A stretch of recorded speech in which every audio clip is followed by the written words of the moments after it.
이런 식으로 정리가 됐죠. 패그보드의 활용도는 정말 대단한 것 같아요.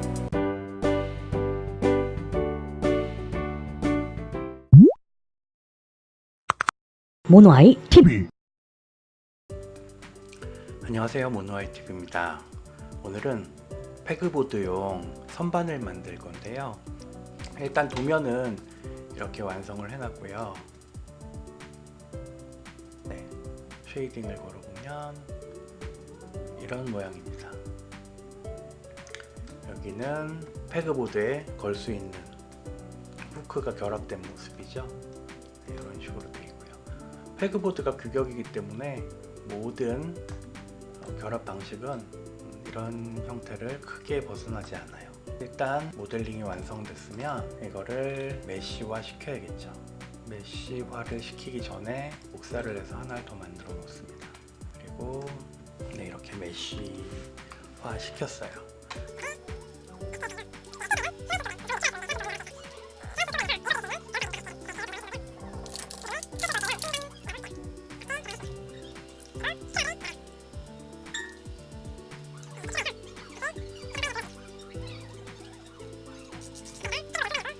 이렇게 불러옵니다.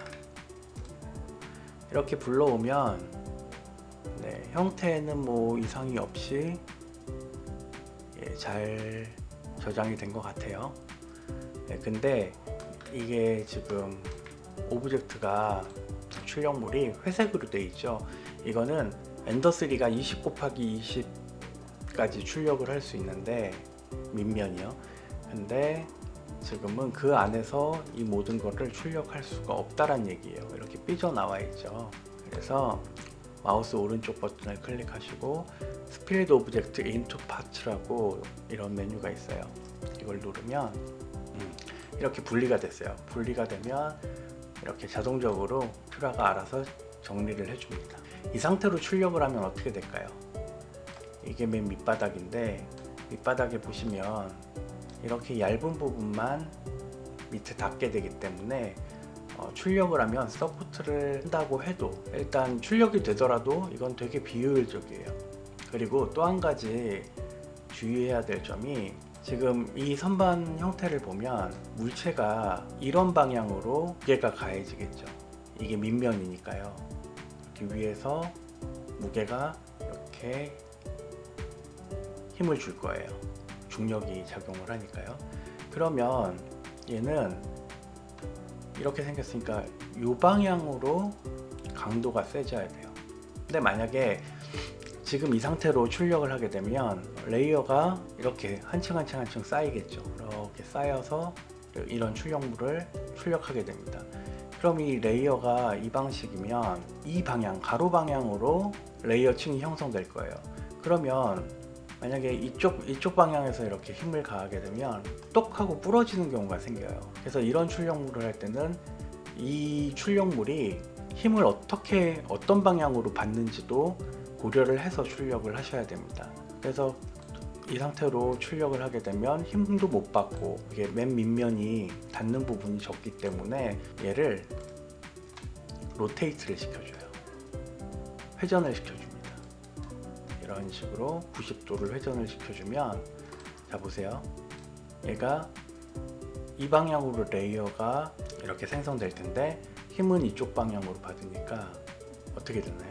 힘을 받는 부분하고 이 레이어의 방향이 수직이 되기 때문에 원래의 필라멘트의 그 강도를 유지할 수 있겠죠. 아무튼 지금 이 상태로 출력하는 게 여러모로 바닥도 평평하고 힘 받는 부분도 레이어랑 상관없이 이루어지기 때문에 이러한 포지션으로 출력을 할 겁니다. 이거 같은 경우도 로테이트를 할 거예요. 만약에 이것도 동일하게 이렇게 90도로 꺾는다고 생각해 보세요. 자, 이 출력물은 어떻게 될까요? 물론 밑면은 상관이 없고 레이어에 힘 받는 부분도 물론 강해졌어요. 하지만 여기 윗면이 있죠. 그러면 여기 밑에 이만큼은 빈 공간이에요. 이걸 그대로 출력하게 되면 서포트가 없다면 얘는 출력이 될 때 이런 식으로 휘게 될 겁니다. 물론 이렇게 많이 휘진 않겠지만요. 그리고 아마 고정 자체가 안 될 수도 있어요.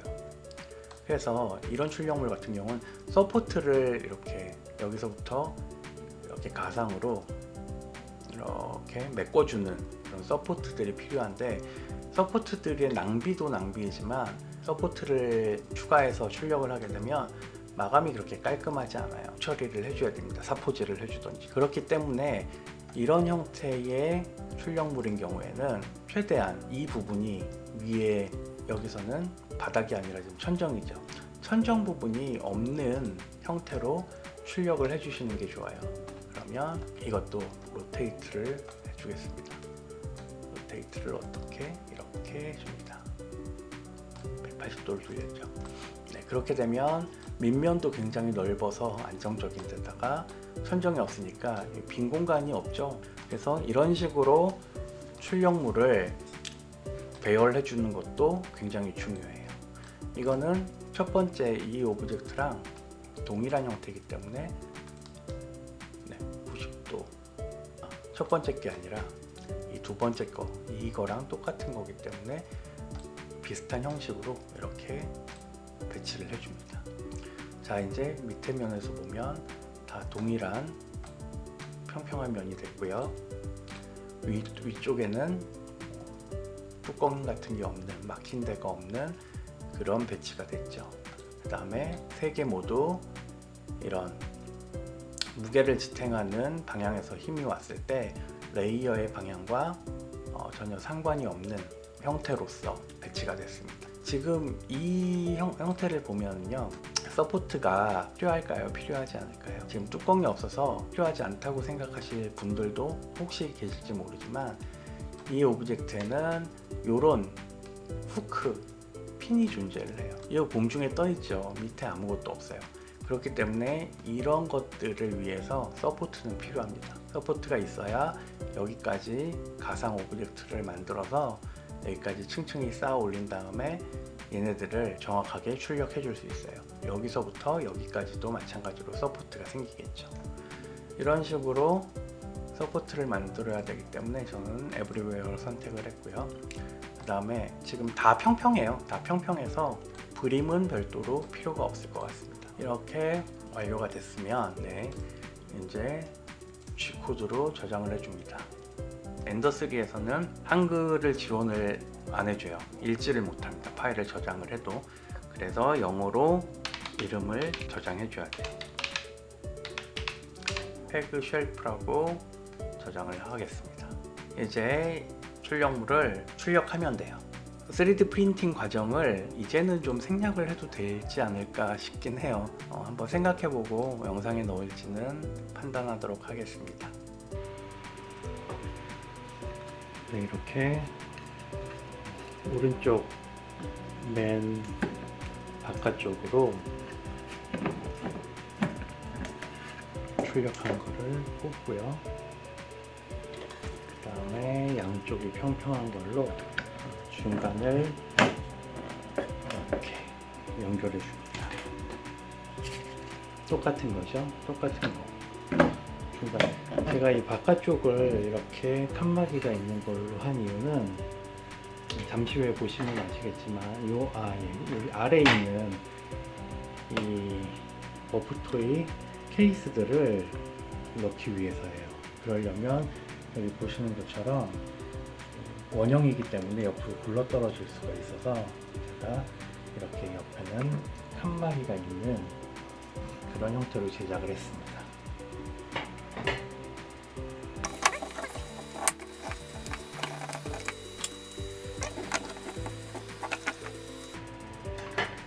아마 나중에 보시면 아시겠지만 패그보드가 참 편리한 녀석이에요. 참, 그리고 옆에 보시면 이런 식으로 이 패그보드에 있는 홀에 맞게 이런 형태로 제작이 되어 있습니다.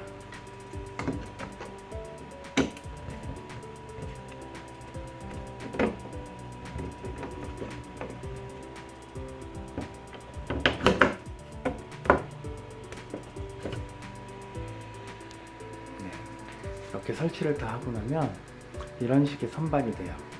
물론 이 사이의 폼은 제가 뭐 일부러 이렇게 띄워놓게 했어요. 이 원형에 이런 물체를 놓으려면 그래도 이렇게 고정되는 게 좋기 때문에 저는 일부러 이렇게 만들었는데, 여러분들은 이런 형태로 제작을 하실 때에 치수를 당연히 맞춰서 붙이시면 오히려 더 강도가 세져 가지고 좀 더 무게를 더 많이 견디실 수 있을 겁니다.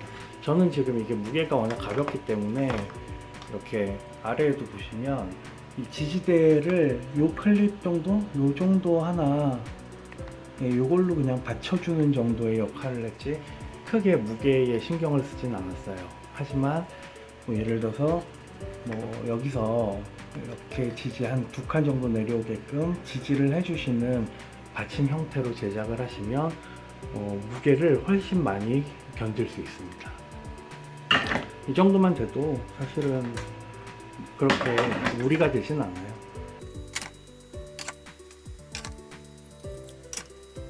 맨 바깥쪽에는 제가 치수를 정확하게 못 맞춘 것도 있지만 나중에 뭔가 옆에 꽂을 만한 게 있을 것 같아서 일단은 좀 넉넉하게 제작을 했기 때문에 이게 구기지 말라고 옆에 제가 옛날에 뽑아놨던 그냥 미니어처 가구 하나를 놨습니다.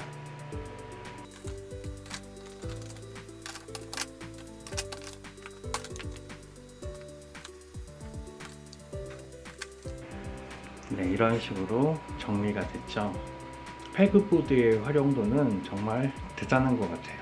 네, 아주 깔끔하게 정리가 돼서 너저분하게 쌓아놨던 그 공간을 벽에 붙이면서 아낄 수 있게 됐어요. 네, 오늘 영상은 여기까지고요. 이상 모노아이 TV였습니다. 오늘도 기쁨 넘치는 하루 되세요. 안녕.